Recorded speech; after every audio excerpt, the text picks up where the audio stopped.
പ്രായം എത്രയായാലും ഒന്ന് നടക്കാൻ ആഗ്രഹിക്കാത്തവർ ലോകത്തെവിടെയും ഉണ്ടാവില്ല. ലോകമെമ്പാടുമുള്ള ജനങ്ങളെ ഏതാണ്ട് ഒരേ രീതിയിൽ അലട്ടുന്ന പ്രശ്നമാണ് മുട്ടുതേയ്മാനം.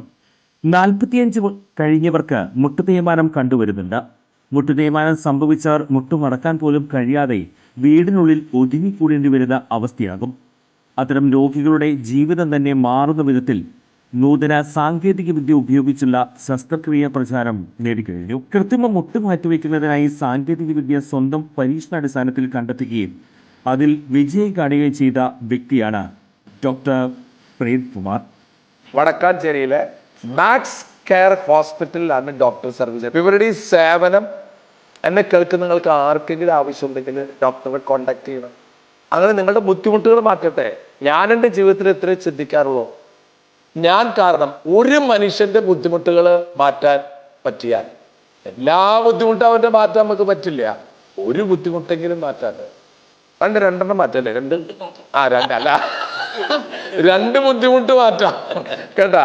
കാലിന്റെ മുട്ടിന്റെ ബുദ്ധിമുട്ട് അത് നമ്മൾ മാറ്റി തരും.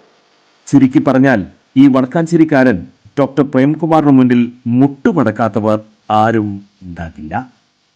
കൊച്ചിയിൽ നടിയെ ആക്രമിച്ച കേസിൽ 8ാം പ്രതിയായ നടൻ ദിലീപിന് വീണ്ടും തിരിച്ചടി. കേസിൽ CBI അന്വേഷണം ആവശ്യപ്പെട്ടുള്ള ഹർജി ഹൈക്കോടതി ഡിവിഷൻ ബെഞ്ചും തള്ളി. വിചാരണ അവസാന ഘട്ടത്തിലെന്ന് നിരീക്ഷിച്ചാണ് നടപടി. ജസ്റ്റിസുമാരായ B. കൃഷ്ണകുമാർ, A. മുഹമ്മദ് മുസ്താഖ് എന്നിവരുടേതാണ് വിധി. നേരത്തെ സിംഗിൾ ബെഞ്ചിനെയും ദിലീപ് സമീപിച്ചിരുന്നു. എന്നാൽ സിംഗിൾ ബെഞ്ച് ഹർജി നിരസിച്ചതിന് പിന്നാലെ ഡിവിഷൻ ബെഞ്ചിന് അപ്പീൽ നൽകുകയായിരുന്നു. അതേസമയം സിംഗിൾ ബെഞ്ച് നടത്തിയ പരാമർശങ്ങൾ ഡിവിഷൻ ബെഞ്ച് റദ്ദാക്കുകയും ചെയ്തു. 2019 CBI അന്വേഷണം ആവശ്യപ്പെട്ട് ദിലീപ് ഹൈക്കോടതിയെ സമീപിച്ചത്.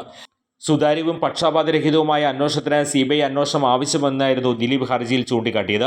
എന്നാൽ കഴിഞ്ഞ 6 വർഷമായി ഹർജി ദിലീപ് നൽകിയിട്ടെന്നും കേസിന്റെ പുരോഗതിയിൽ ദിലീപ് പോലും താല്പര്യം കാണിച്ചിരുന്നില്ലെന്നും അങ്ങനെയൊരു കേസിൽ CBI അന്വേഷണം ആവശ്യമില്ലെന്നുമായിരുന്നു സർക്കാരിന്റെ നിലപാട്. 2017 ഫെബ്രുവരി 17 കൊച്ചിയിൽ ഓടുന്ന വാഹനത്തിൽ വെച്ച് നടി ആക്രമണത്തിനിരയായത്. നടൻ ദിലീപ് ഉൾപ്പെടെ 9 പ്രതികളാണ് കേസിലുള്ളത്. 2018 മാർച്ചിലാണ് കേസിലെ വിചാരണ നടപടികൾ എറണാകുളം പ്രിൻസിപ്പൽ സെഷൻസ് കോടതി ആരംഭിച്ചത്. കേസിൽ വിചാരണ പുരോഗമിച്ചുകൊണ്ടിരിക്കുകയാണ്. നിലവിൽ കേസിൽ പ്രോസിക്യൂഷൻ വാദം പൂർത്തിയായി. ദിലീപിന്റെ വാദമാണ് ഇപ്പോൾ നടക്കുന്നത്. 2 മാസത്തിനുള്ളിൽ വിധി വരും. കൂടുതൽ വാർത്തകൾക്ക് ഞങ്ങളുടെ ചാനൽ സബ്സ്ക്രൈബ് ചെയ്യുക. ഫേസ്ബുക്ക് ഫോളോ അപ്പ് ചെയ്യുക. വാർത്തകൾ വേഗത്തിലറിയാൻ Anytime News.